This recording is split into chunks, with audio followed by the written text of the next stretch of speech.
Bonjour et bienvenue pour la correction de l'exercice pour aujourd'hui. Alors, le premier exercice était, mine de rien, assez long. C'est un exercice qu'habituellement je donne en devoir maison, hein, et vous avez une semaine pour le faire. Là, je vous donnais 3 jours, parce que je voulais vraiment on se pose des questions autour des sinus, cosinus, tangentes, et puis que vous essayez de trouver des méthodes par vous-même. C'est-à-dire en fait, il faut fouiller.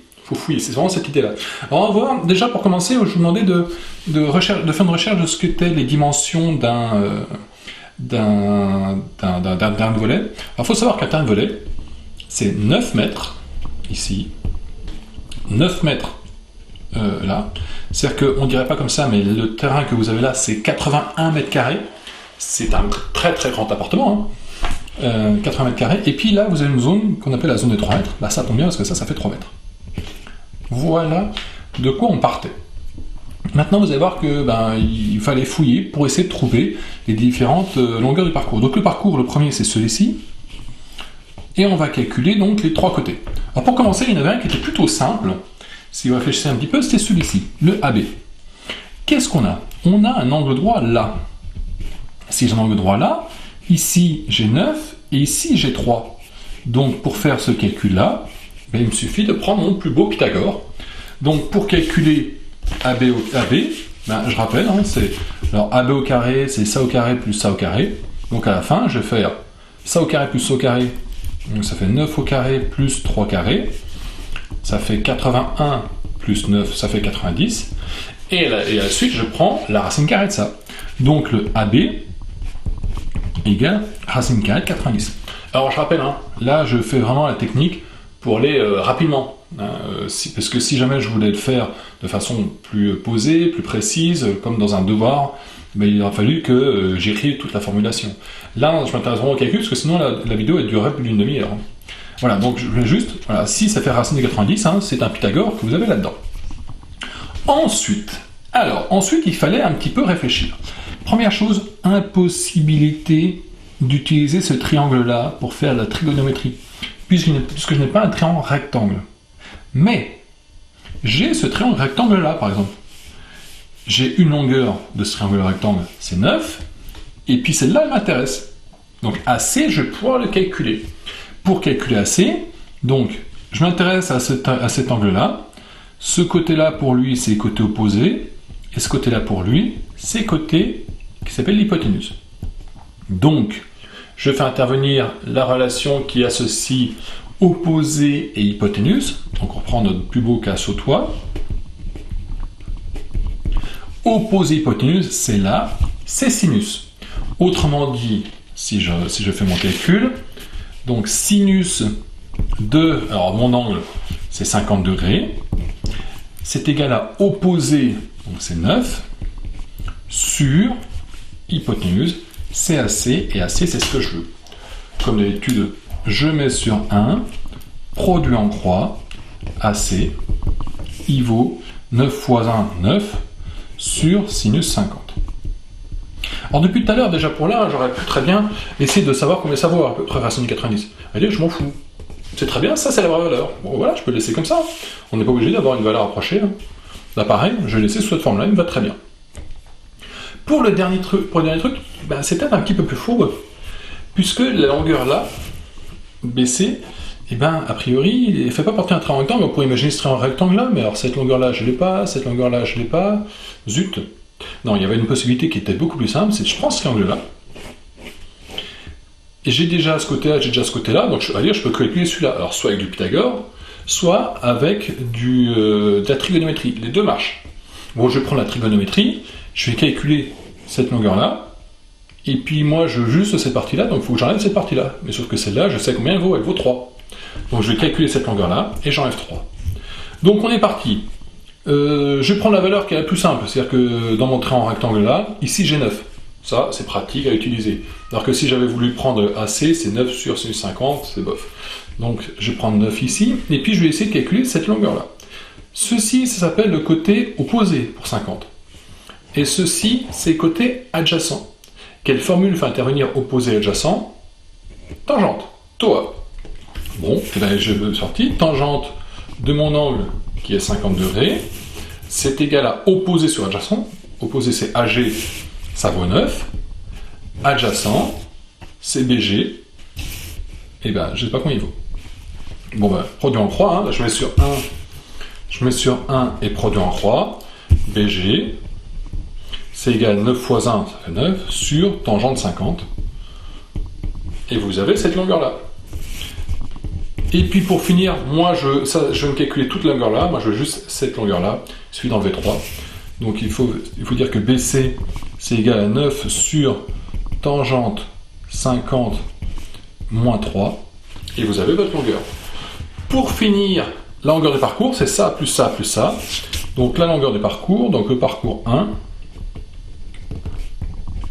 c'est égal à, donc BC c'est 9 sur tangente 50 moins 3. J'ajoute cette longueur-là, racine de 90. J'ajoute cette longueur-là, plus 9 sur sinus 50. Et ça, la calculatrice, elle fait le taf. Hein. Voilà, j'ai laissé tout en valeur exacte. Là, c'est vraiment la vraie égalité. Après, il suffit d'utiliser la calculatrice pour faire le calcul.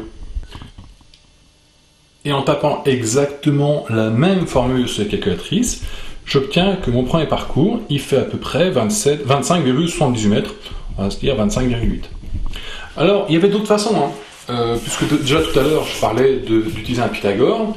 En tout cas, la valeur exacte, c'est si vous voulez trouver exactement la même chose, mais pas forcément avec la même formulation, mais en tout cas, vous pouvez très bien avoir du coup une autre formule et qui vous donne le même résultat.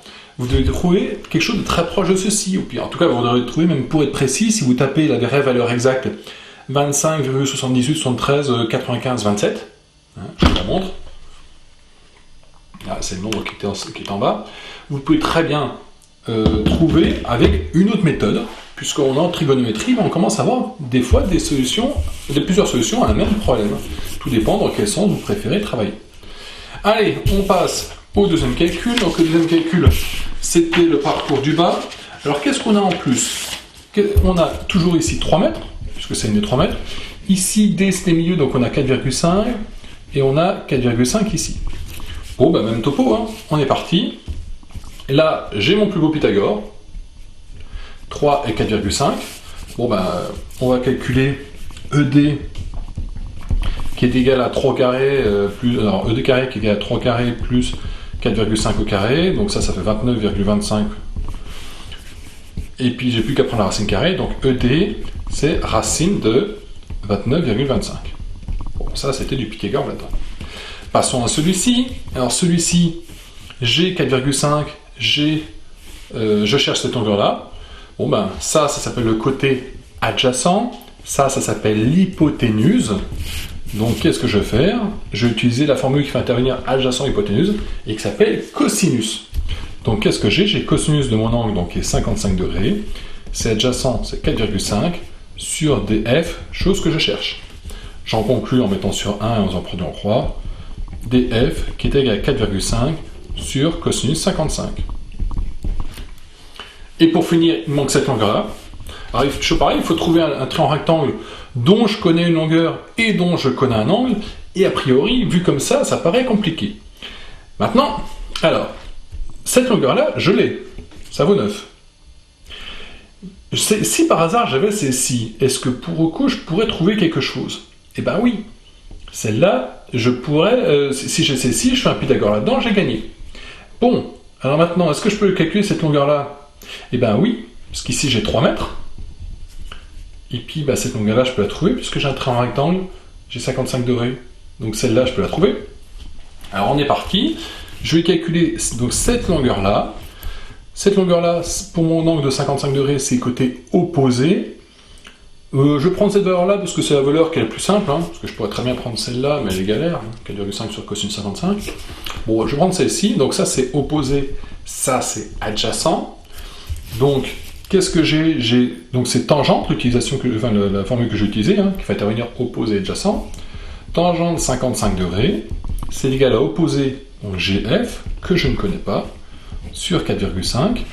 Autrement dit, GF, il vaut 4,5 fois tangente 55. Vous mettez le fois ou pas, hein, c'est pareil entre les deux. Bon, alors attention, c'est-à-dire, attention, j'ai 4,5 tangente 55. Donc, si je veux juste cette longueur-là, ben c'est 4,5 tangente 55 moins 3. Et à la suite de ça, qu'est-ce que je peux faire? Ben, je peux faire un Pythagore là-dedans. Attention, on est parti. Et là, le problème dans ce problème-là, parce que ça, à falloir cumuler des formules. EF carré. Bon, on est d'accord que c'est 9 au carré plus ce truc-là au carré. Ça fait 9 au carré plus ce truc-là au carré. Bon, ce truc-là au carré, c'est quoi? C'est 4,5 tangente 55 le moins 3, le tout au carré. Oh là là, la belle formule. Maintenant, si je veux juste EF, c'est ceci. Alors, depuis tout à l'heure, hein, vous pouvez vous amuser à faire les valeurs rapprochées, calculer après. Mais si je veux la valeur exacte, voilà ce que j'ai. D'où la longueur de mon parcours, le parcours 2, qui est égal à racine de 29,25, plus 4,5 sur cosinus 55, plus racine carrée de 9 au carré, plus 4,5 tangente 55 moins 3 le tout au carré, racine carrée. Alors cette formule-là, je suis d'accord, elle est habitable, elle est super compliquée, mais c'est pas grave, la calculatrice, ça fait le job. Après, il suffit juste de remplir. Alors attention quand vous utilisez la calculatrice pour ce genre de calcul-là, parce qu'il faut absolument que vous regardiez à chaque fois si vous êtes bien, par exemple, sorti de la racine carrée, si vous avez bien mis les bonnes parenthèses où il faut, tout ça. Donc faites attention quand vous utilisez la calculatrice, mais ça, le calcul, vous pouvez très bien faire à la calculatrice, et elle sait faire le job. Donc maintenant, je tape ça sur ma calculatrice. Et donc, en tapant sur ma calculatrice, alors je vous montre, hein, le calcul, il est là. Je vous refais. Le calcul est là, donc j'ai exactement tapé la même chose que ce que j'ai dans mon calcul. Hein. Donc faites bien attention, par exemple, racine carrée, il faut bien penser à sortir la racine carrée. Donc quand vous avez tapé 29,25, vous appuyez sur la flèche à droite pour sortir la racine carrée. Bon, celui-là, normalement, ne pose pas de problème. Ensuite, la racine carrée, bon j'ai mis 81 au lieu de 9 au carré, et après la suite elle est tout à fait normale, pareil, faites bien attention au carré qui doit être autour, à la suite des parenthèses que vous avez là. Bon, une fois que je tape ça, hop, je rentre, et mon parcours fait 22,88 mètres, à peu près. Donc 22,9 mètres. Donc voilà l'exercice 1. Je vous l'accorde, il n'était pas forcément évident. Et peut-être que d'autres ont utilisé d'autres méthodes, c'est pas grave. En tout cas, les résultats finaux doivent être à peu près identiques. Je passe à l'exercice 2 parce qu'il va être très rapide. Et il fait intervenir la formule que vous avez là, et je vous le rappellerai au tout début du cours prochain. Alors, qu'est-ce qu'on a? On a ce qu'on appelle un cercle trigonométrique. Cette longueur-là, c'est 1. Cette longueur-là, c'est 1. Nous avons centré autour de 0, donc imaginez que vous avez un repère. Parce que c'est comme ça que vous allez bosser l'année prochaine. Donc ça c'est 0, ça c'est 1, ça c'est 1. Et on continue de repère, hein. C'est vraiment un repère, et puis on va imaginer un peu... Alors en fait, vous allez carrément imaginer une fonction dedans. Bon, vous verrez ça plus tard. Donc moi je m'intéresse à cet angle-ci. On va s'intéresser donc à l'angle dans le triangle OHM. Donc dans celui-ci, on me dit que cosinus x, bah, qu'est-ce que c'est? Cosinus, c'est adjacent sur hypoténuse. Donc adjacent, c'est OH. Hypoténuse, OM. Bon, mais qu'est-ce que je sais? C'est que OM, il vaut 1. Or, divisé par 1, ça ne change rien. Donc, c'est-à-dire que je fais cosinus x, c'est OH sur 1, ben c'est OH. Autrement dit, une méthode pour trouver le cosinus d'un angle, c'est de faire l'angle, enfin, vous faites un cercle de côté de rayon 1, prenez l'angle que vous voulez, vous tracez, vous regardez le projeté ici, et vous regardez cette longueur-là. Cette longueur-là, elle vaudra cosinus de l'angle. Cosinus ici, cosinus x. De la même façon, hein, dans le triangle OHM toujours, sinus, c'est MH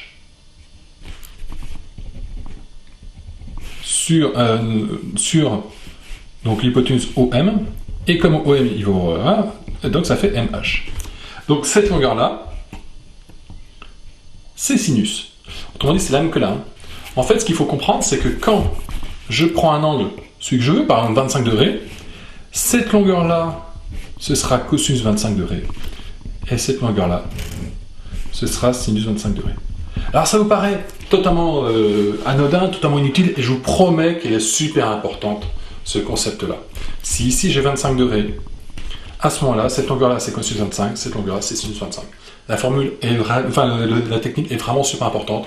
Rendez-vous en seconde pour l'utiliser beaucoup. En conclure que quelle que soit la valeur de x, la valeur de sinus x au carré plus cosinus x au carré. Alors, bon, alors du coup, je vais remettre des x, parce que c'était x que j'avais. Ici, je viens de dire que cette longueur-là, c'est sinus x. J'en conclus quoi? On me demande de faire ça au carré plus ça au carré. Alors, si je me souviens bien de mon Pythagore, j'ai bien un angle droit, ça au carré plus ça au carré, ça veut dire que ça fait ça au carré. Autrement dit, ça au carré plus ça au carré, ça fait OM au carré. OM, je rappelle qu'il vaut 1, puisque c'est un cercle de rayon 1. Donc, quel que soit l'angle que j'ai, cosinus x au carré plus sinus x au carré, ça fait toujours 1. On pourra toujours faire exactement cette même méthode. Donc, quelle que soit la valeur de x, sinus x plus cosinus x, sinus x au carré plus cosinus x au carré, ça vaut 1. Et pour finir, dans le triangle OIT, donc tangente c'est opposé sur adjacent, donc c'est TI sur OI, mais OI, ça vaut 1, parce que c'est toujours le cercle de rayon 1, donc c'est TI. Autrement dit, quand vous avez un angle ici, vous prolongez, et cette longueur-là, c'est tangent x. Alors, celui-là est moins utile. Je vous voyez tout de suite le tangent x moins utile. Celui qui est important, c'est de savoir que quand je fais un cercle trigonométrique, un cercle de rayon 1, quand j'ai mon angle ici, la hauteur là, donc en fait, là où ça croise ici, c'est sinus x, et là où ça croise là, c'est cosinus x. Ça, vraiment, c'est super important. Bon, maintenant, c'est juste pour dire, les coordonnées de m, si on regarde, c'est cosinus x, sinus x. Je rappelle que c'est d'abord horizontalement, l'abscisse, puis verticalement, l'ordonnée. Et les coordonnées de t, c'est abscisse, c'est 1, ordonnée, c'est tangent x. Voici ce qu'il y avait à faire. Alors je vous dis, c'est des formules que vous reverrez l'année prochaine. C'est qui est importante, et j'espère que ça vous restera au moins quand vous aborderez ça l'année prochaine, ou ça vous dira quelque chose l'année prochaine quand vous l'aborderez. Cette longueur-là au carré plus cette longueur-là au carré, ça vaut 1. Et en tout cas, quand j'ai un angle ici, là c'est cosinus x, là c'est sinus x. Allez, moi je vous retrouve pour le cours. À tout de suite.